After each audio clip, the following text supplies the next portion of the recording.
Welcome back to Love 500, welcome back to Project Abarth. Today's Easter Monday, Bank Holiday Monday, and as you can see I'm back to the hoodie now because although the sun's out at the moment, it's very windy today and it's just not a very nice day today compared to the last 3 days. So a few bits of what you're about to see were recorded a couple of weeks ago. You may have seen some of it on previous videos from yesterday or the day or so before that. We're going to show you that now anyway. So we're going to be concentrating today on the back of the car. Done a few bits on the back, and now we're going to do today we're going to attempt to take the bumper off. I'm not going to attempt to take the bumper off, I'm going to take the bumper off and see if we can plastic weld that bumper. I'm just going to attempt to stick a decal. You may have seen it on there. I've cleaned that off and I'm now going to attempt to stick it on, so hopefully I shall film it once it's on and it will be on securely, unlike the one at the front. There it is. I'm pleased with the way that's gone on. Yeah, I think that looks good. They do them in different colours. They do them in black and this colour. And as I was going to do red accents on the car, I decided to get the red one. Something else I found out in the car as well. That door, I just found that in the car. So me thinking that door's definitely come off of a different car. It has, because that's a door bolt. So you don't normally find a random door bolt lying around in your car.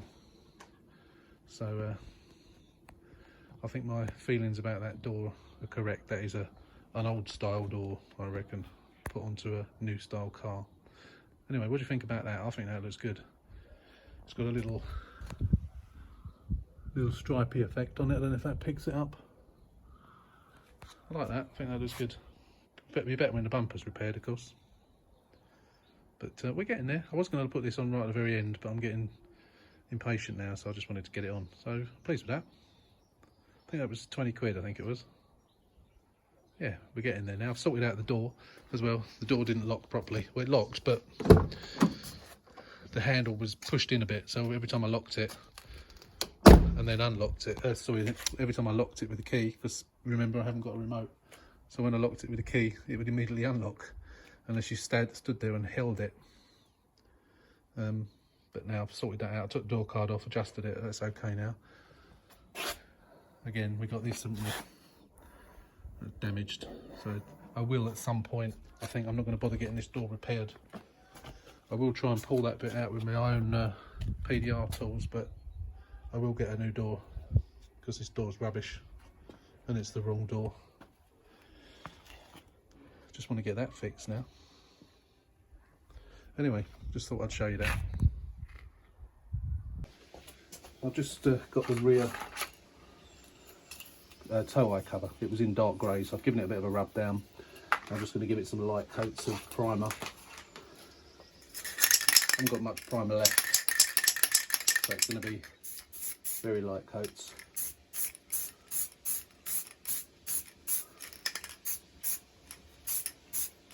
What I have learned, I'm no expert in painting by any stretch of the imagination, what I have learned is to do it in stages, in very light coats, let it dry, give it another coat, let it dry, give it another coat. So I'm going to give it 2 coats of primer and then 3 or 4 coats top coat and then a coat of clear lacquer.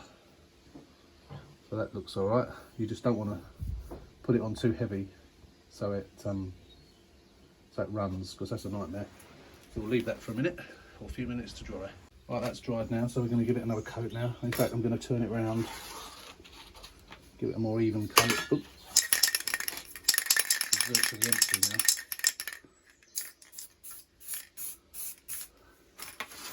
Let's turn that around. Really light dusting from a distance. That's the second coat. Right, I'm doing a very, very, very light rub down now after 2 coats of undercoat primer. So just with a 1200 grit, bit wet and dry. Rinsed it off, dried it off rather. Now I've got my 268A, which is the colour of the car. Again, light strokes, really light. Barely covering it.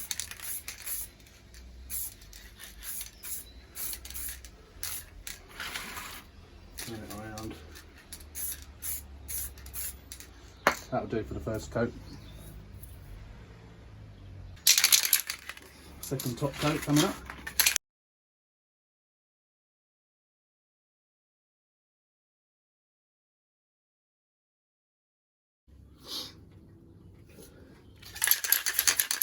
The third coat.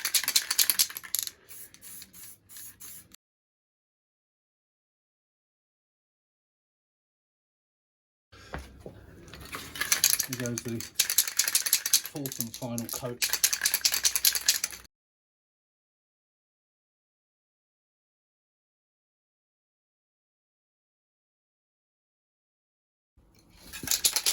Alright, first coat of clear coat.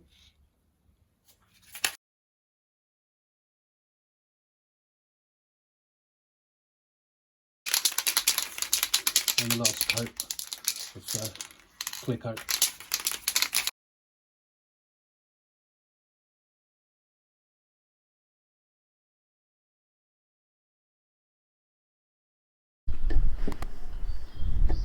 Right, so as you know, today we're, as I've just told you, we're doing the bumper today.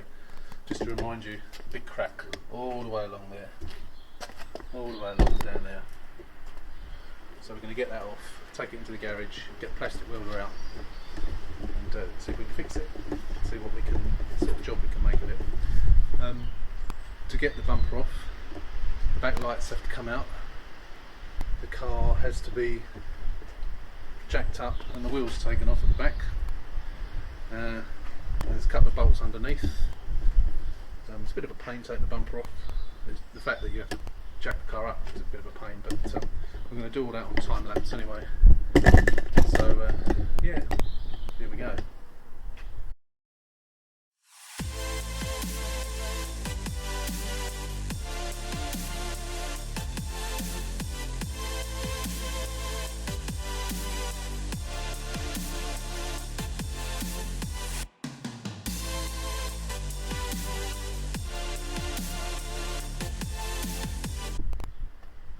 Right, both wheels are off the car, back of the car's up on axle stands, and now we need to remove the back lights.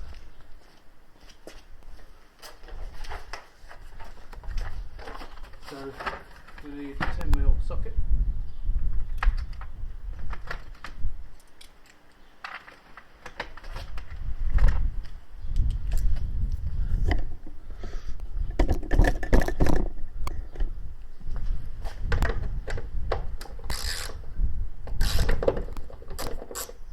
Loose.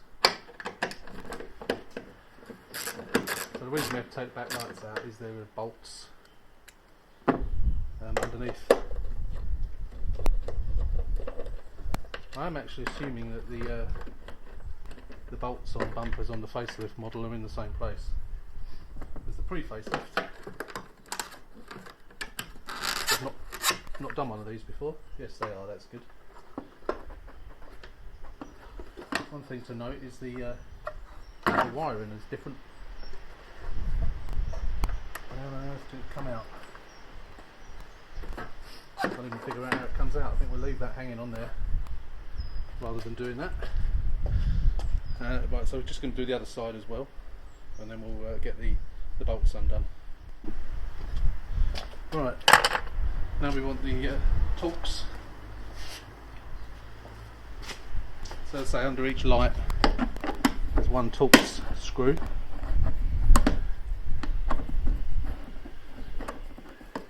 Take those out. Same on the other side.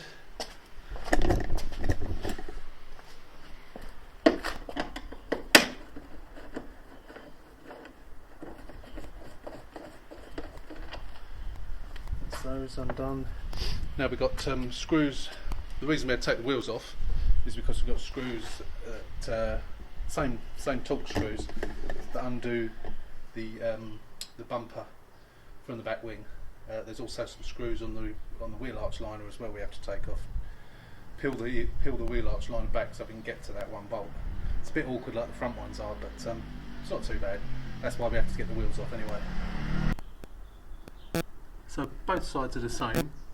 So to release that, we've got to release that screw there, and there's another one up there somewhere under there. and then you also have to release that one. Where are we? That just there. Just to pull it back, and then under here is where you'll find the screw. So it's not really much that I can show you. I can't get the camera on the tripod under there. So what I'm going to do is I'm going to release that, and then I'll show you when we get to the bolt. And then we've got to do the same the other side as well. And then we need to get under the back and release the 2 screws that are under there as well. Right, both sides is now released. And that will now just pull out. Now don't forget we've got a PDC missing there in the centre. So I'm hoping that's tucked behind.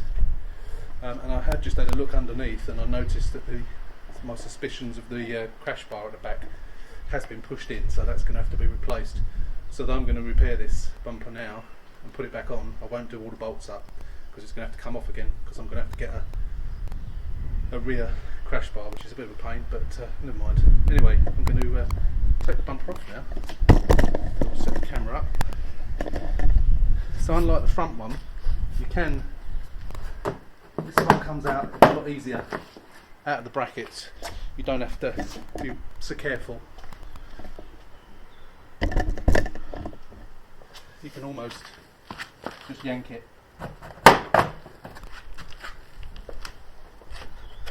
There you go, and it's just clipped on to the clip on the back, and then it comes off.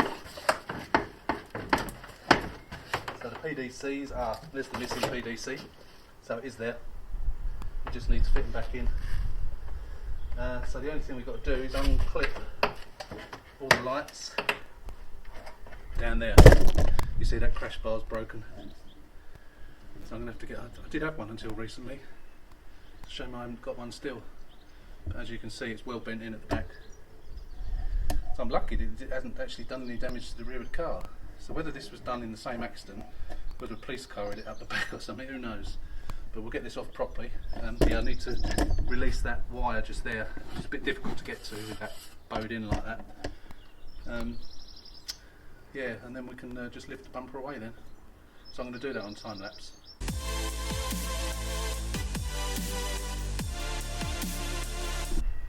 Right, it took some doing getting that off. Where it's crushed in, I couldn't get my hand behind it properly. Right, so that just lifts off now. Get that out of the way. Right, so let's get in there close. So as you can see, crash bar, the polystyrene's fine, which is amazing. That's obviously just bounced back. But the polystyrene bit's fine, but that crash bar has luckily stopped just before it got to the back of the car. Otherwise it would have done damage to the back panel. So that's really lucky. So I'm pretty sure I haven't got one of these, but I'll have to order one sharpish. Luckily they look to be the same. I've seen several different ones on eBay, but this one looks like the standard one that I've seen on that I've taken off of ordinary Fiat 500s, the Mark 1 Fiat 500s as well, which is strange. But yeah, that's fine. So I'm not going to take it off now. Actually, I could take it off, but before I do that, we're going to go in the garage and see if we can fix this bumper.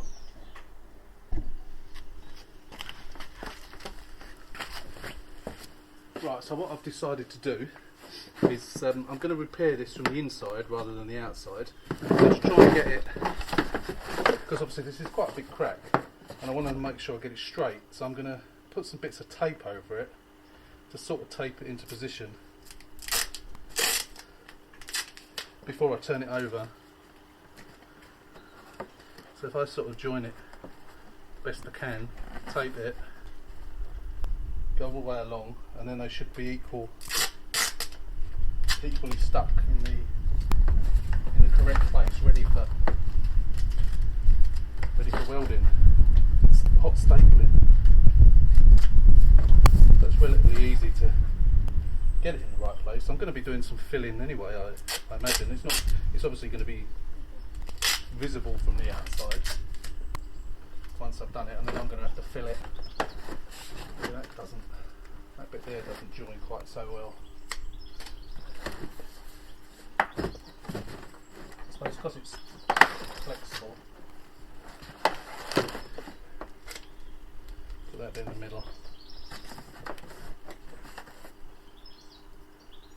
this. I'm confident that whether it'll be good enough remains to be seen, but it's, if it was a professional doing it though, I think we'll definitely make it good enough. It's only my painting skills that aren't going to necessarily be good enough.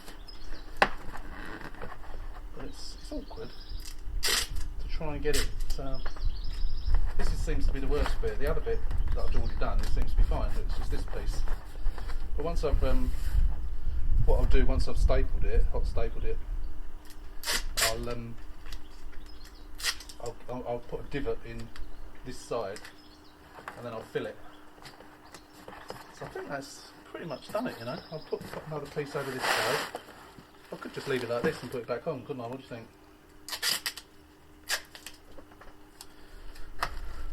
Pretty, I think that will hold it in position.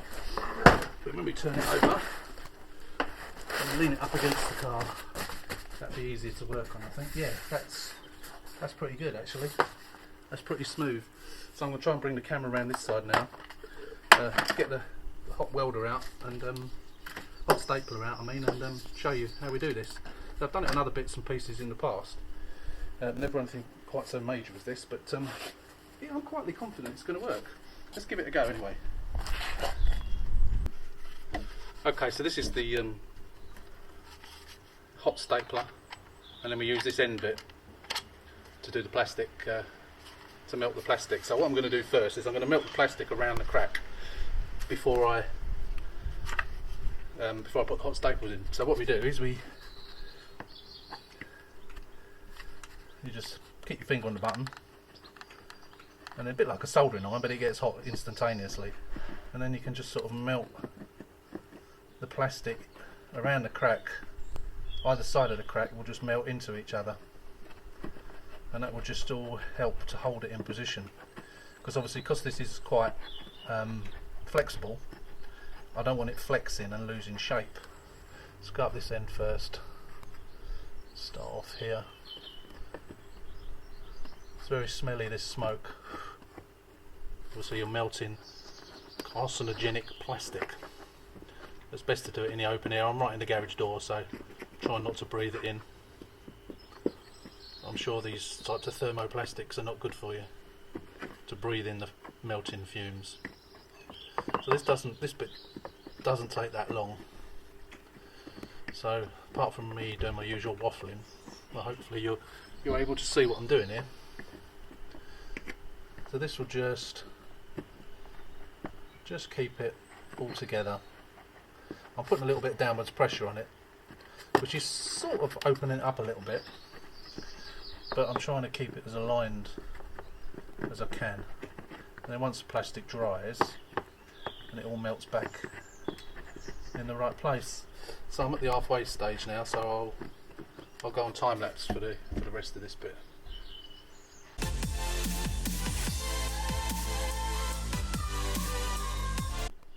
Okay, so that's done. It literally took a couple of minutes to do that, really. Didn't take long at all. So the next thing I've got to do, that's obviously a bit hot at the moment, so I have to find something to just knock the end off like that. Now what we do, we've got there's various types of staples. Where's the camera? There we go.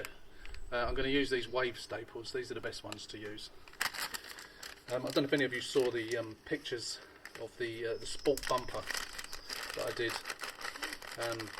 Oh, must be getting on for a year ago now.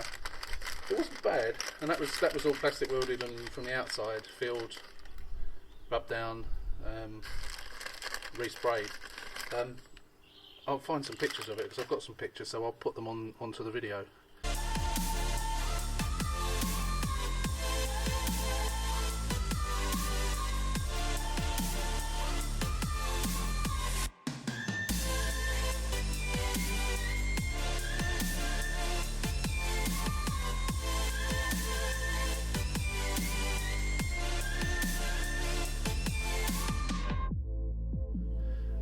In between like now and the next bit of video, so you can have a look at those. These get retangled, these things, but all you do with these, and if you're new to plastic welding and hot stapling, quite easy. All you do is you insert it into the end, and then you put it where you want to put it. Now on something thin like a bumper, you obviously don't want to go you don't want to go too deep, because you'll end up with it coming out the other end, the other side, which isn't the end of the world.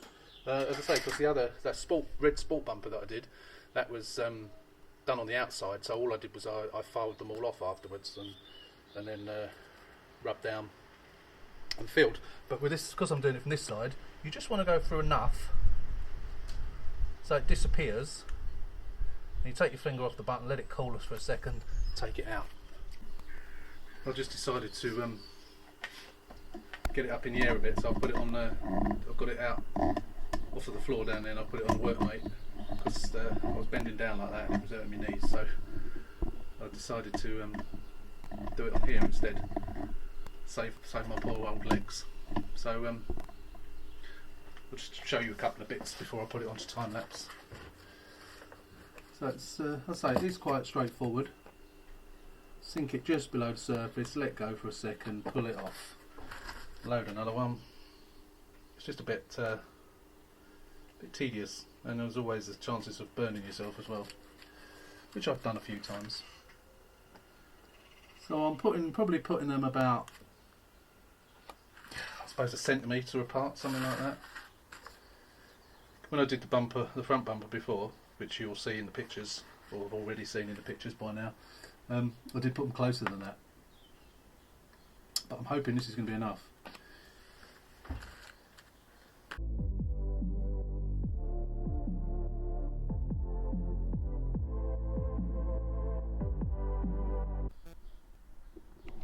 Right, that's that done. So that took me about 20-25 minutes, I suppose.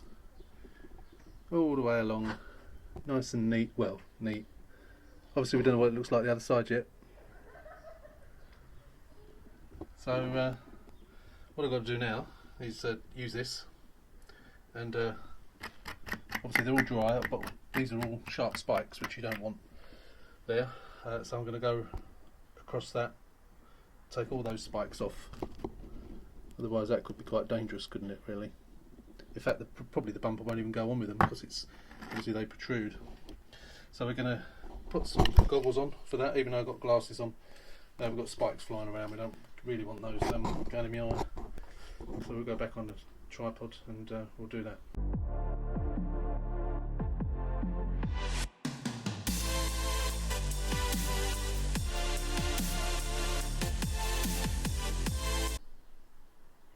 So what I'm doing now is obviously I've cut all those off on time lapse. Most of them have stayed sticking around within the bumper, so I'm using the magnetic tool to pick them all up. One or two just did hit me in the face. I did have those goggles on though, so I'm picking up all the bits and then they can go in the bin. There you go. All those bits picked up on the magnetic tool. Right, so they can go in the bin, and then we can, I think there's nothing else to really do on this side. Anything else we need to do needs to do on the other side. So I've turned the bumper back over now. I'm going to take the tape off, see what it looks like. Oh, it's not bad, not bad. It's a little bit high there. A little bit high. But what we're going to do is rub it. That's better there. Yeah, it's not bad. Obviously it's sturdy. And I think what we need to do now is rub down, then fill, and yeah, I don't know actually. Shall I gouge? I'm just wondering whether to gouge something out. I'm not sure on whether rubbing down is going to be enough. So that piece is a little bit proud, but it's not opening and closing the gap, so it's obviously okay as far as that's concerned. I'm just wondering whether to chip out a piece. You know what I'm thinking? I'm wondering whether to just get one of those things and stick it on. I'm not sure whether it's worth the effort. I could fix this bit over here. Let me show you. Take this off. see if we look at it, it's a little bit proud there, a little bit, and then it's better as it comes along here. So from about there onwards, it's flat. And that's tiny bit proud. I think if I rubbed that bit down, because that's the only piece, if I get one of those things which will sort of come to there, right to the end, that will obviously hide all that. So I'm thinking if I just rub that bit down and fill that piece, and that's the only piece I'll have to paint then. Yeah, I think I might do that. I mean, there is some cracking on the bumper here, but that can be sorted out as well. So I think this could just be a temporary repair. Excuse the flashing. It's because of the LED lights on the ceiling. It's causing the flash. So yeah, although it's going to be a relatively temporary repair, I think it's good enough for now. Don't know what you think.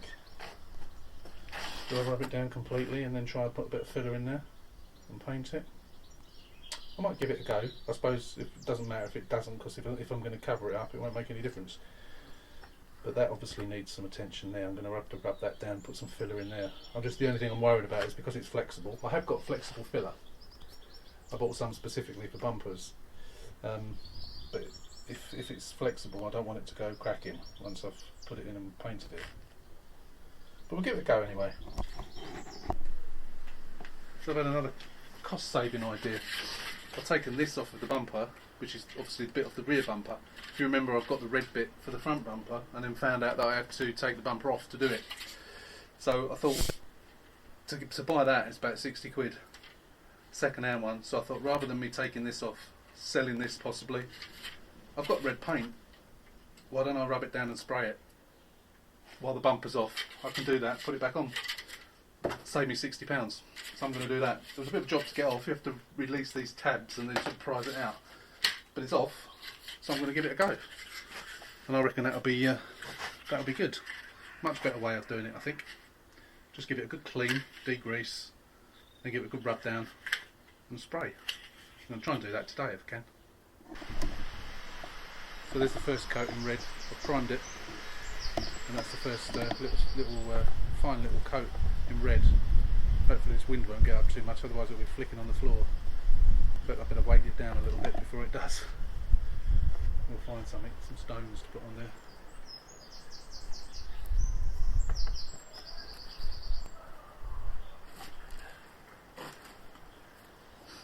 A couple of bricks to weight that down, just in case. The last thing I want it to do is to flick over.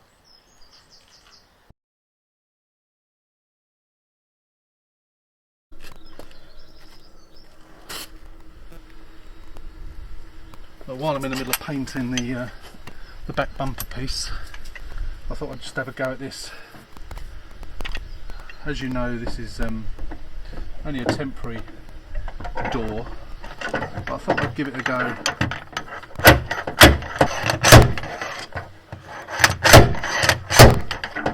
You know what I should do really while I'm doing this? I'll get it out now.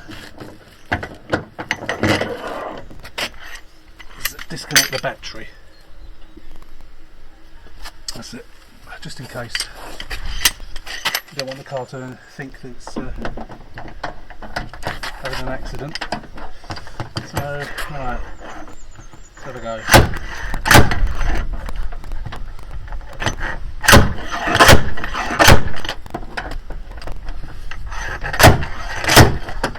Oh, it's improved it.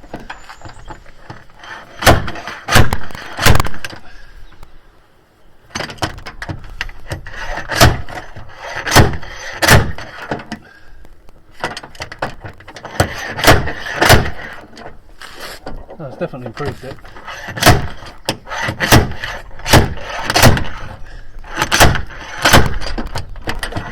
Yeah, it's pretty much straight now. A little dent there, which I might try and get out with my PDR tools.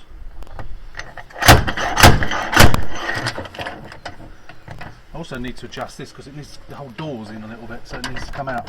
And I think that wing's in a little bit as well. So let's give that a little go.